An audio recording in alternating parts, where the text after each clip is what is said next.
I use my art journaling creative time as therapy. It restores me, it resets me, it helps me deal with chronic pain.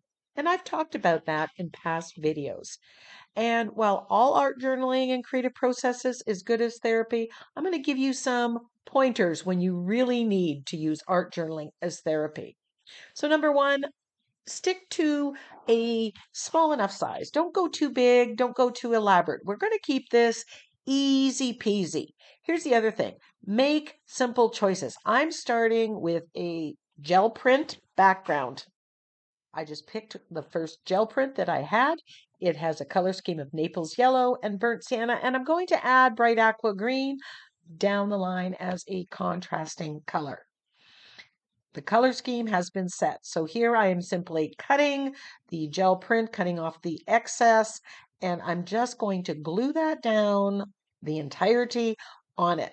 Again, I'm focused on just doing it quick and easy. I do not want to overthink. I do not want to get overwhelmed in this process. I want to lose myself in the creative process and allow the magic of art journaling to be my therapy, to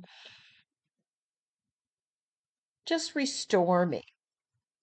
So again, I'm looking around my room and I am not going to take out anything else. This is a stencil that I had pulled out for a past project. It never made it back in. I don't think it's even had paint put through it because I've never figured out if I liked it or not. So today I'm just going to experiment. I'm not going to overthink it. I grabbed it and I'm using black to build some contrast in there. I'm kind of defaulting to the tried and true things that I know. I'm not overly going to experiment. I'm going to take what's handy. I'm going to follow the set things that I know work. I just want to lose myself in this creative process and let it restore me. I'm just adding it, and I'm actually loving this stencil here. Quite happy with the choice. It's adding some contrast in there, but I also know that this is one of the first layers. A lot of this is going to get pushed back by what I'm going to put next and what I'm going to put after that. Here's another new stencil that I have. I bought this set on Amazon. It has lots of textural elements, nice small scale. And here I'm grabbing that burnt sienna. Again, I'm keeping it simple. I'm going to stick to the same colors that were in that background that was decided by the gel print that just happened to have been there. It had burnt sienna, it has Naples yellow. I'm going to add some black and white and gold, which is kind of like the Naples yellow, but I'm not going to deviate too far from what I've been given.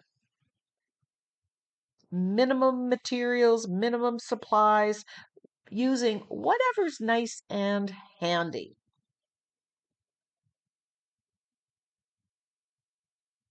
So if ever you're overwhelmed and you're, dealing with chronic pain, spend time in your studio. Spend time creating. It's not about what you create, it's about the act of creativity, using colors. It changes something in the way your brain functions, and it does make you feel better.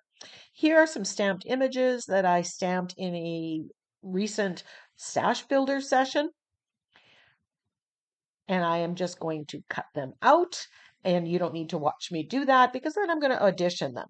This one is a rice paper that I got from NINNYSNAPKINS. These are some women. I love this. I don't think these are any no longer available, but Ninny's has some of her own rice papers that have women on it, and there are some from other ones. And I will link that in the description box for you so you can go and check it out. These make great focal images on your art journal pages.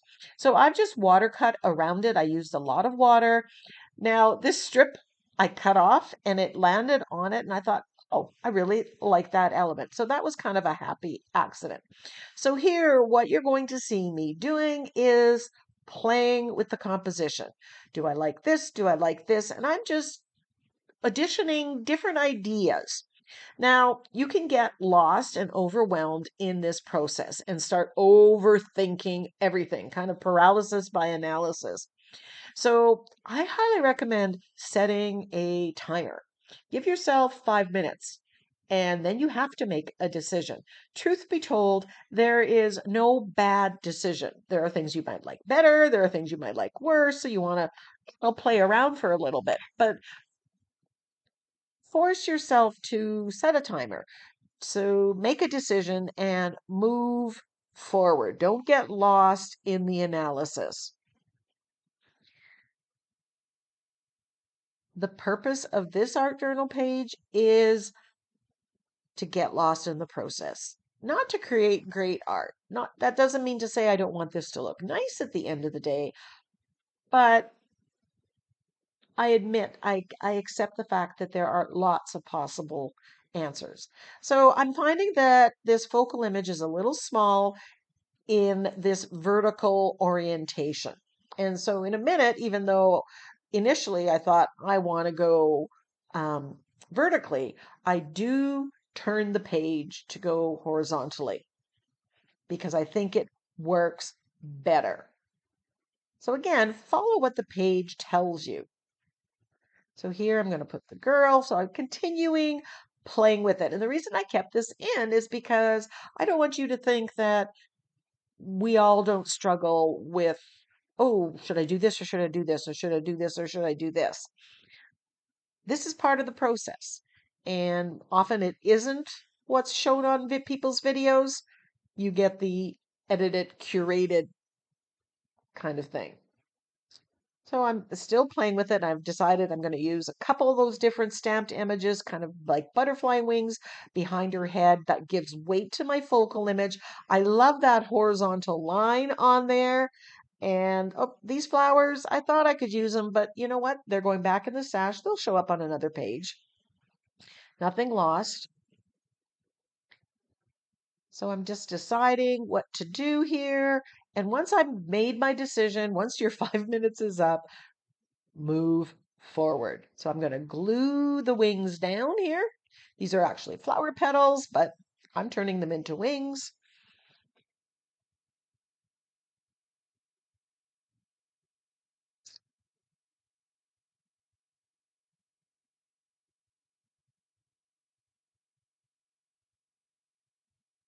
And there we have it. Now, before I glue this rice paper down, since I have the colored background and there's some dark lines, I don't want that to show up in the middle of her face. That would be very off-putting and kind of ruin my focal image. So I am going to get a little bit of gesso and paint that on the back of the rice paper. And while the rice paper is porous, none of this bleeds through. And you're going to see that when I flip this up.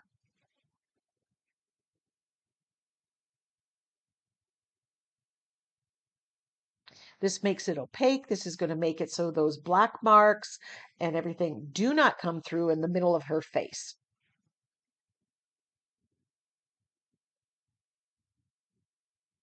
There you can see none of that seeped through.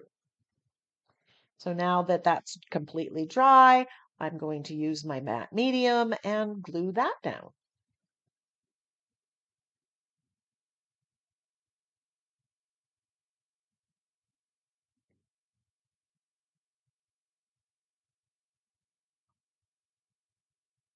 And I'm quite amazed at the background that I have here and how everything has come together, given that I was taking the easy way. I was just taking what was there. Decide to put this strip not all the way across, gluing it down. And then I have this little bit, and I think, you know what? I'm going to put this up and down. Just another little bit of a design element. It's adding a little bit of texture. I'll bring that out with some shading later on. And it's something different.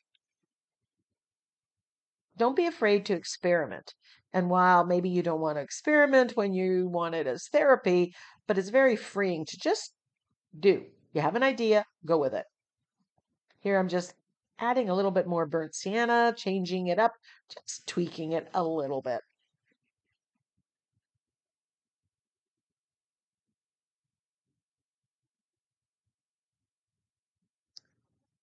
Adding a little bit of the Naples yellow back in.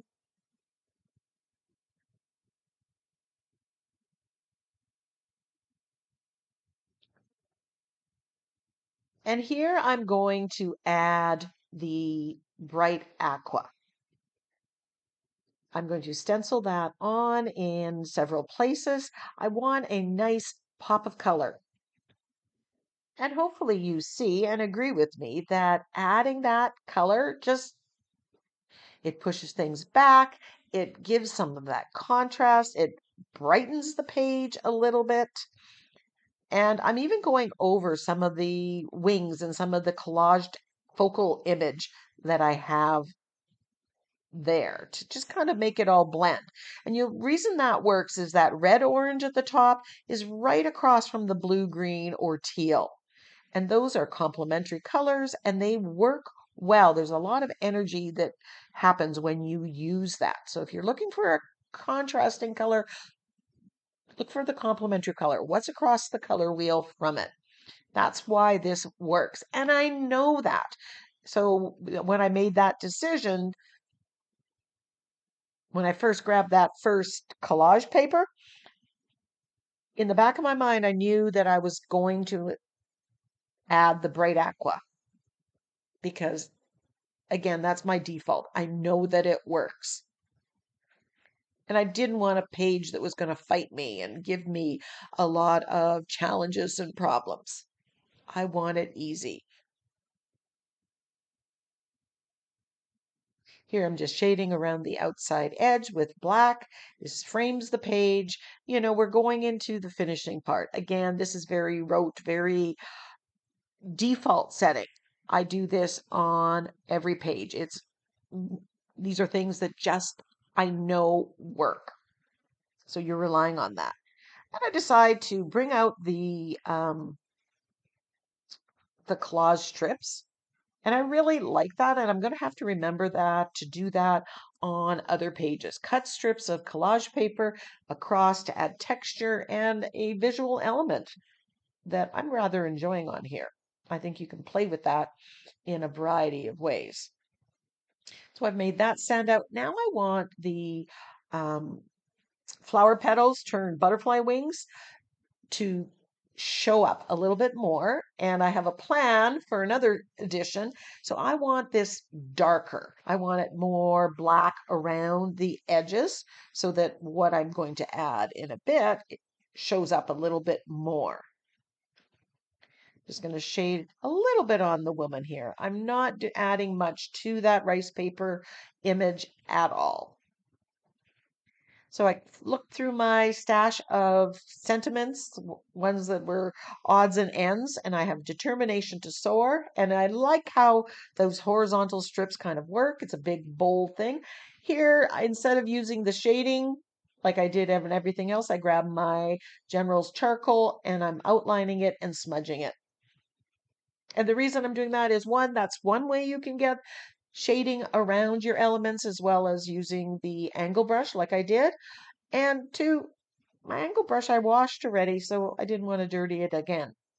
So here I'm going to add gold around the wings. And that's why I wanted it darker, because the gold will shine and show up on the black or darker part of the wings than it would if that was left white. So I'm just using, this is acrylic paint that I've watered down and mixed in my fine line applicator bottle. Put this back in so it seals it. This has lasted for years and years. And then I'm going to splatter. I covered up the face with the flower because I didn't want to get the gold splatter right on her face. And then I'm just splattering, and I want some rather big drops to add a little bit of bling, and again, just a finishing touch. So there we have the finished page. I hope you've enjoyed it. I've hoped you've learned some tips. Let me know what you found helpful in the description box below. So again, our color scheme, Naples yellow, burnt sienna, bright aqua, it's a winning combination. Give it a try. Here are some close ups of the finished art journal page.